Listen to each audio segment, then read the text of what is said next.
Oh, yeah. Almost forgot about that. Yeah. Okay, so I'm ready. Okay, which of the following is a dominant treatment? One that is a higher cost and less effective. Yes. Yeah, that's right. Okay, what is the main difference between ICER and ACER? Let me read over these. Um,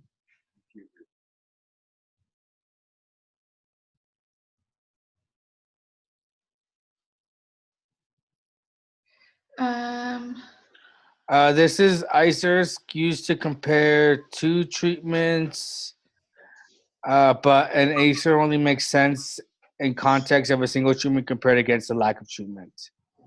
yeah, because the ACER is the one that you take a big group and you do it one at a time or whatever. So yeah, that's right. So one of the long ones. Um, if a disease can be screened perfectly, this is the one that is the cost effectiveness can between screen, Oh, the one we yeah. just talked about. Yeah, so it's the one that we don't have enough information. Yeah.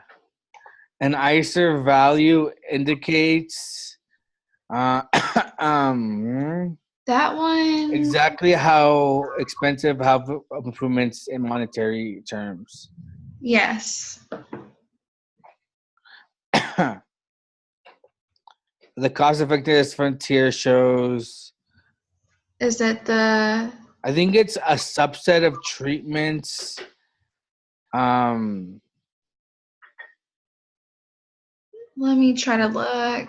yeah, it's a subset of treatments for a condition that are not dominated by any other treatments. So that's, remember how on the graph, that's that line. That's the CEF.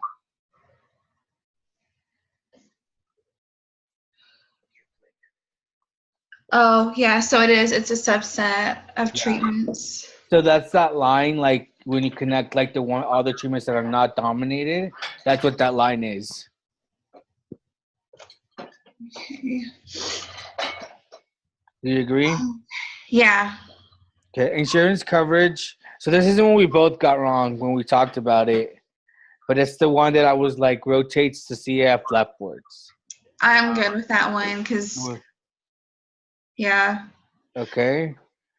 A common survey method used to measure quality of life include all but the following The census. census. Yeah. Yeah, that one's pretty obvious. The job offer is it just is the 36 and the Yeah. 66. So Some, that was 66,000 minus 36,000 divided by 0.03, right? right. And it's just the million. Yep. So, and also, just in case, so that way, there's a question on the test like this and it's worded differently. So if there's two percentages, That's you're when you subtract them, right? well, well, from what I know, when there's two different percentages, so it says the second job has a 3% higher chance of work-related fatality. If there was another one, then you would choose the one that only has to do with the second job. So say the first job has a 1% chance and the second job has a 3% chance, you would only divide it by the 0.03 because you're only trying to find the second job. Hmm. Okay, I guess that makes sense. Because it asks about Specifically for, yeah. the electrician. Okay, see, that's on 283. Okay. Do you want to move on to the discussion question? Yeah. So 280. Yeah, that was cost effectiveness in action, HIV screening, and lead poisoning. Yes. So that one. Thank you.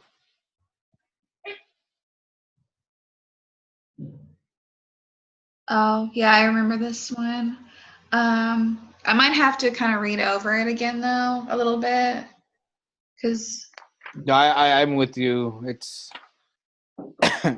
this week's been really long for me, so Yeah. definitely. Is this the one that deals with um either screening like high risk, like the more at risk population as opposed to everyone, Yeah, right? so it's saying, from what I remember, it's saying that you can screen every single patient, even if they don't have any symptoms of HIV, and you do end up saving more lives, but you also, It's more expensive. it's more expensive, and also sometimes the screening procedure can be detrimental to people who are perfectly healthy. Okay. So, Like, what does it mean when it says like detrimental to like someone that's healthy? Like, why would it be detrimental? I think it's just like the procedure, and it doesn't say much about the HIV procedure, but from what I remember, it's just kind of like, some people can have effects to the screening process, not necessarily the HIV, but any kind of medical procedure. And so you have to think, is it worth um, having a medical procedure done to someone that's perfectly healthy when the procedure can actually cause some side effects that they wouldn't have had before? Okay, so that's also something you have to include um when you're doing like when you're trying to determine what cost effectiveness. So I mean, kind of going on that question, I kind of got like the feeling that when you're trying to determine uh cost effectiveness, you also have to take into account like non-monetary values a little bit. Because Right. I know that like the formula like, gives you monetary values, but you also have to take into effect like you were saying, like the effects of the side effects kind of thing. Is that right? Yeah, so like even like this one is talking about, so the effect of the procedure, but kind of like in the video that we watched where you have to also take into effect, like if a procedure is not done, it can cost society more, just from like the That co- example it gave was the blind person, and how if we don't fix their condition, they'll have to, take classes and have someone help them, I don't know.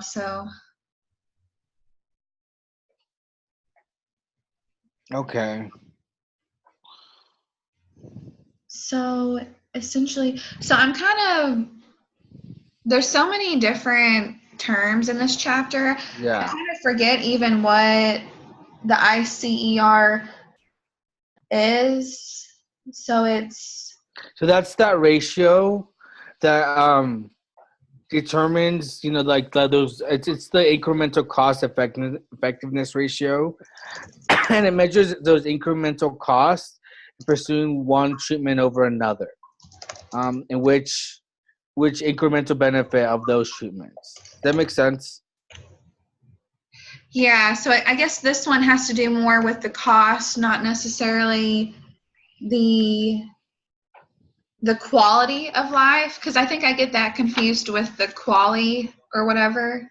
Yeah, I think the quality of life plays a little bit into it later on, but I believe the ICER, the IC, the incremental cost effective ratio, that one at like base value has to do with like literally, is it gonna cost more or less to do with treatment, and Right. would it be worth it basically?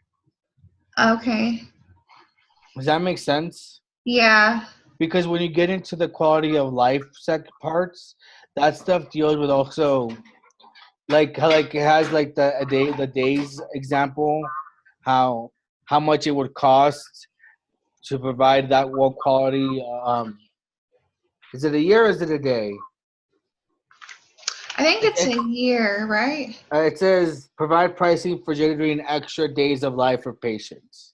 Okay, so it is days. So, So how much each day is going to cost for that quality of life? Okay. So that's how I understood it. Uh-huh. Like at the same time, like sometimes I feel like I understand things, and then it turns out I don't understand them as well as I think I did. But that's how I kind of that's how I process that idea. Right. Okay. Let's see.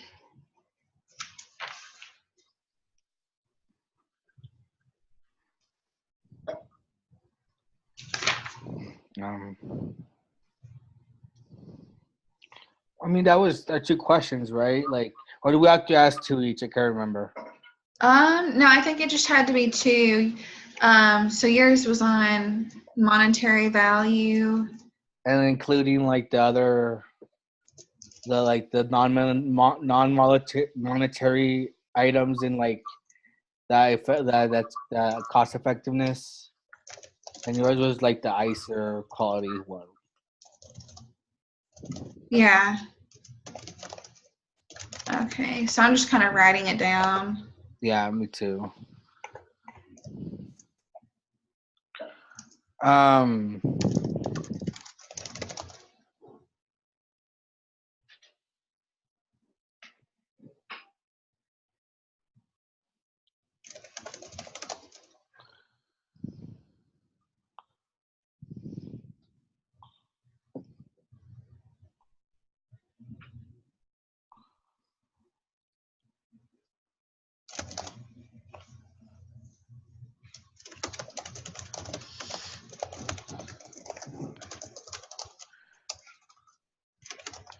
I mean, we got to this one pretty quick, I believe. Yeah, we really did. Which, I mean, it's very helpful, just because I'm actually really busy today. So I'm done typing my part up. Are you gonna submit it again? Because you're recording it, right? Yeah, I can do it. That's fine. I was going to. I forgot to do it earlier the week. I was gonna do like that YouTube thing you told me about. Just so I can maybe do it next week. I know I keep saying that, but that's the way. I mean, I can also help submit those.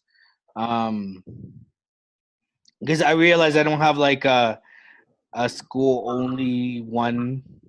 So I'm like, I'd rather not like have like my teachers look up my like personal YouTube account. Cause you're submitting it. Yeah, I can do it. Was us two.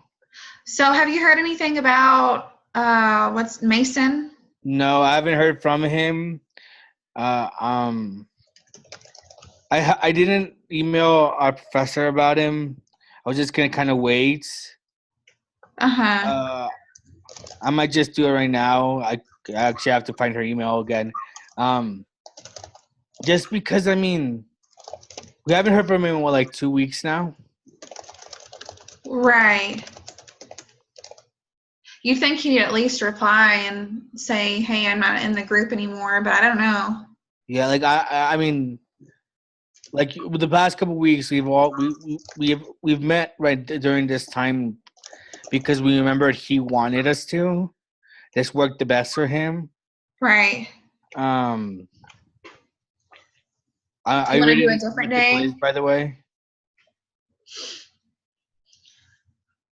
Sorry, what was that? Did you want to do a different day this upcoming week? Let me think. So I have a test Tuesday. I technically can. I mean, I can do it like Monday. No. So I'll tell you my days and see what works. Okay. So Monday I have another project, another group project I have to work on, and study for my quest Tuesday. So I mean, I guess I'm pretty open like Tuesday evening on, really, to meet. Okay. I do have like another project due Friday, but I can work that. I mean, I can work on that throughout the week anyway. That's what I'm gonna do. Mhm. Um, like, I guess what would be your ideal? Um, Let me think. So, Because I mean, Saturdays do work, but I would actually like to like maybe get it done a little earlier. right. And then I mean, then if you want, we could like.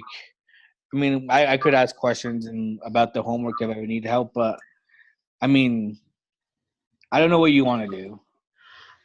So let me think. So, how was your Thursdays? What was that? How are your Thursdays like?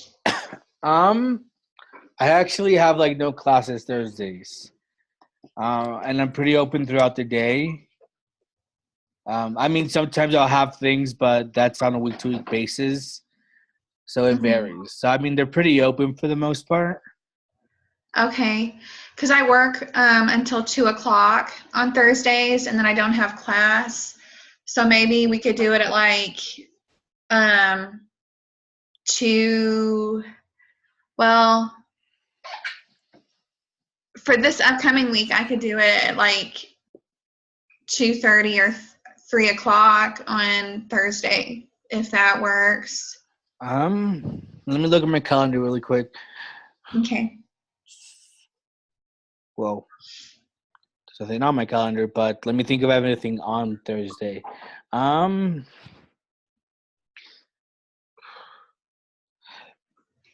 I mean, that should be fine because we don't. I mean, the most we can take is an hour for the quiz. Mhm. So I mean, that should be fine for me. Again, I'm just thinking like I have stuff that I have to do, but I can work around it. Like I mean, just homework, so I can do that whenever I'm not meeting. Um, so I wouldn't mind Thursday at 3 if that works for you. If that's like the best time you can do it. Yeah, I mean, if another time's better, let me know because it's really not even the best time. It's just kind of like a time that I thought of. So if another time works for you, let me know and it might work for me also. So, Yeah, that sounds good to me. I mean, do you want to send out a reminder text or do you want like email on like Tuesday or Wednesday? yeah, no, that works. We can just confirm then. But I mean, I Yeah. should be good to meet Thursday at 3. Okay. Are you ready to submit the quiz? Yeah. Yeah, go submit. I was curious how we did like just on the other question. Uh, looks like we got everything wrong except the one she still has to grade. That's good. Yeah. Yeah, awesome. Yeah, and it was the rotates leftwards. Okay, good. Now I'm we glad that we know. figured that one out because that one will probably be on the exam. I would not be surprised. Okay. Then you'll submit it, right? And then, I mean, I'm good to meet Thursday at 3 for unless I see changes, but I'll let you know. Okay, that works. Well, thanks for meeting again. Um, I guess at this point, we can almost assume that Mason's out. yeah, he's either maybe dropped a class or I don't know. I would assume that's probably what happened. I hope Mhm. wish him the best, but like again, yeah, we need to kind of move forward now. Yeah. No, I Okay. agree. Okay, then. Well, thanks again for meeting, and I'll see you next week. Yeah. See ya. Okay, bye. Bye.